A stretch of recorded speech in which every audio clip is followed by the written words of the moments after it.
Assalamualaikum warahmatullahi wabarakatuh. Baiklah teman-teman, kali ini saya akan membahas tentang sistem pendidikan di negara Korea Selatan. Di negara Korea Selatan, itu negaranya berbentuk republik, yang mana sebagai kepala negara adalah presiden yang langsung dipilih oleh rakyat dengan masa jabatan selama 5 tahun. Kemudian di negara Korea Selatan itu ada beberapa lembaga tinggi. Yang pertama adalah lembaga eksekutif yang langsung dikendalikan oleh pemerintah. Kemudian yang kedua ada lembaga legislatif yang dikendalikan oleh pemerintah dan juga Majelis Nasional. Ketiga ada lembaga yudisial yang tidak bergantung dengan lembaga eksekutif dan juga legislatif, dan itu terdiri dari Mahkamah Agung dan Mahkamah Konstitusi. Pemilihan umum di Korea Selatan pada tingkat nasional adalah pemilihan presiden dan pemilihan legislatif. Lalu partai politik utama di Korea Selatan adalah Partai Demokrat Korea yang bersifat liberal, Partai Kebebasan Korea yang bersifat konservatif, Partai Rakyat yang bersifat sayap tengah, dan Partai Keadilan yang bersifat sayap kiri. Negara Korea Selatan adalah negara yang terletak di Semenanjung Korea yang sebelumnya merupakan wilayah untuk satu negara, yaitu negara Korea, yang sudah terpisah menjadi dua negara, yaitu Korea Selatan dan Korea Utara. Karena adanya insiden perang saudara, Korea Selatan membentuk negara tersendiri dan menamakannya sebagai Republik Korea pada tahun 1948. Bahasa resmi negara Korea Selatan adalah bahasa Korea. Baiklah teman-teman, selanjutnya kita masuk pada sistem pendidikan di negara Korea Selatan. Di Korea Selatan ada struktur pendidikan, yaitu ada sekolah dasar, wajib sekolah selama 6 tahun, yang rata-rata usianya adalah 6-11 tahun. Kemudian pelajarannya yaitu diantaranya bahasa Korea, bahasa Inggris, matematika, sains, dan ilmu sosial serta seni. Kemudian pada tingkat SMP itu rata-rata berusia 12-14 tahun selama 3 tahun. Pelajaran SMP diantaranya itu ada matematika, bahasa Korea, bahasa Inggris, studi sosial, dan ilmu pengetahuan. Kemudian ada SMA atau SMK, kejuruan. Pelajaran SMK yaitu ada pertanian, perdagangan, perikanan, dan teknik. Kemudian juga ada perguruan tinggi atau setara universitas. Pendidikan primer itu diwajibkan untuk anak-anak yang berusia 6-14 tahun pada masa SD dan juga taman kanak-kanak. Ada pendidikan sekunder selama 6 tahun pada masa SMP dan SMA atau SMK. Selanjutnya ada pendidikan tingkat tinggi atau setara universitas. Kemudian manajemen pendidikan di Korea Selatan itu mengenai biaya pendidikan, yang mana anggaran biaya pendidikan tersebut berasal atau bersumber dari anggaran negara. Jadi pemerintah yang membiayai anak-anak untuk selama masa pendidikannya.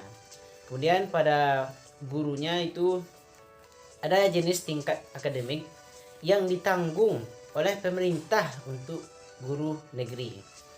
Kemudian ada kurikulumnya, mengkoordinasikan pembelajaran teknik dalam kelas dan pemanfaatan teknologi. Tugas gurunya adalah perencanaan pembelajaran, mengkondisikan siswa, membimbing siswa belajar dengan berbagai program, dan juga adanya tes dan menilai hasil belajar.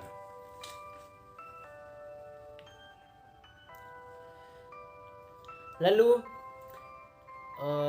negara Korea Selatan ini sangat memperhatikan pendidikan, yang mana pendidikan di negara Korea Selatan tersebut sangatlah keras. Usia 13 sampai 14 tahun itu sekolahnya sampai jam 5 sore. Usia 15 tahun sekolahnya sampai jam 7. Kemudian usia 16 sampai 18 tahun sekolahnya sampai jam 8 malam. Itulah durasi lamanya belajar dalam pendidikan di negara Korea Selatan. Kemudian adanya budaya bimbingan belajar, karena di negara Korea Selatan tersebut setelah adanya pembelajaran di sekolah itu mereka tidak langsung pulang, karena mereka mesti harus tetap mengikuti belajar di bimbel. Begitulah saking memperhatikan pendidikan di Korea Selatan. Kemudian pelajar wajib mengikuti pendidikan khusus. Nah, itu tadi setelah adanya mungkin sekolah di sekolah. Kemudian ada pelajar wajib mengikuti pendidikan khusus. Kemudian penjurusan bakat dan minat sudah dimulai sejak dini. Jadi sejak kecil itu mereka sudah dilatih bagaimana untuk mengembangkan bakat dan minatnya sesuai dengan kemampuannya dan juga potensi dirinya. Belajar dari jam 8 sampai malam. Jadi itulah durasi waktu belajar bagi siswa. Kemudian sistem pendidikan di Korea Selatan itu menggunakan sistem umur. Kemudian tujuan pendidikan di Korea Selatan itu menanamkan pada setiap orang rasa identitas nasional dan penghargaan terhadap kedaulatan nasional. Penguatan pada kesejahteraan pendidikan, mengemban cita-cita persaudaraan yang universal untuk mengembangkan hidup lebih mandiri dan berbuat untuk negara yang demokratis serta kemakmuran seluruh umat manusia. Lalu pengembangan sumber daya manusia, karena di negara Korea Selatan tersebut itu sangat kuat dan potensi dari sumber daya manusia sangatlah tinggi. Lalu menanamkan sifat patriotisme dan juga menyempurnakan kepribadian setiap warga negara. Lalu, apa saja kelebihan pendidikan di Korea Selatan? Di antaranya yaitu memiliki akses internet yang sangat lancar, yang mana sekejap saja kita baru masuk dalam link atau website itu langsung saja masuk pada link tersebut tanpa mungkin banyak menunggu atau proses loading, karena memang di sana tuh akses internet sangatlah tinggi dan cepat. Kemudian fasilitas pendidikan sangat lengkap, yang mana di kelas tersebut itu sudah lengkap semua fasilitas untuk menunjang proses pembelajaran. Kemudian guru dijunjung tinggi, yang mana di Korea Selatan itu guru ini sangatlah dijunjung tinggi dan martabatnya juga tinggi di hadapan siswa dan juga masyarakat. Pendidikan sangatlah diperhatikan dan sangat diutamakan.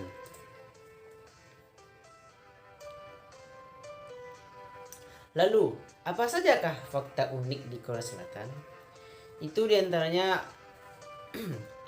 tergila-gila dengan makanan, karena orang-orang di Korea Selatan tersebut sangatlah menyukai makan makanan berbagai jenis. Makanya nanti ketika kita sudah berkunjung ke negara Korea Selatan itu jangan heran ketika banyak restoran yang ada di setiap pinggir jalan, karena memang di sana tuh memang hobi dengan makanan. Lalu banyak orang yang operasi plastik.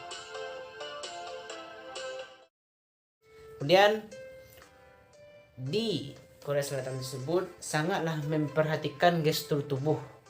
Itu berguna untuk menghargai lawan bicaranya atau orang lain. Ketika berhadapan itu mereka saling menghargai dan menjaga bagaimana gestur tubuhnya. Begitulah penghargaannya. Kemudian perempuan di Korea Selatan itu banyak memakai kosmetik, sehingga hampir semuanya, bahkan setiap kali mereka keluar rumah itu mereka memakai kosmetik, karena mereka menjaga penampilan mereka. Semua orang menggunakan HP dari kalangan anak-anak sampai yang tua, jadi tidak ada yang gaptek. Lalu memiliki semangat belajar yang kuat dan tinggi. Selanjutnya, fakta unik tentang pendidikan di Korea Selatan, yaitu unggul dalam berkompetisi sehingga lanjut belajar di bimbel. Mahalnya sarana proses pembelajaran sangatlah lengkap karena di ruangan kelasnya itu atau di lingkungan sekolahnya itu fasilitas sudah memadai dan cukup, sangatlah lengkap. Proses pemindahan guru terjadi selama 5 tahun sekali, di mana itu gurunya diberi kesempatan bergantian selama sekali 5 tahun.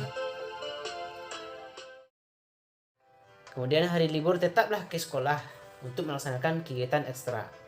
Guru yang otoriter memiliki sosial yang tinggi karena di sana tuh guru memang mempunyai wewenang penuh terhadap muridnya. Kemudian ruangan kelas seperti dunia nyata atau lingkungan sekitar, yang mana dengan fasilitas yang lengkap tadi itu sangat mendukung bagaimana proses pendidikan itu berjalan dengan baik dan lancar, sehingga apa saja yang ada di ruang kelas itu sudah lengkap, sama halnya seperti yang ada di lingkungan sekitar. Dan terakhir, adanya hukuman fisik yang masih berlaku. Oke teman-teman, sekian dulu ya video dari saya. Semoga kalian dapat mengetahui bagaimana sistem pendidikan di Korea Selatan. Saya pamit dulu. Wassalamualaikum warahmatullahi wabarakatuh.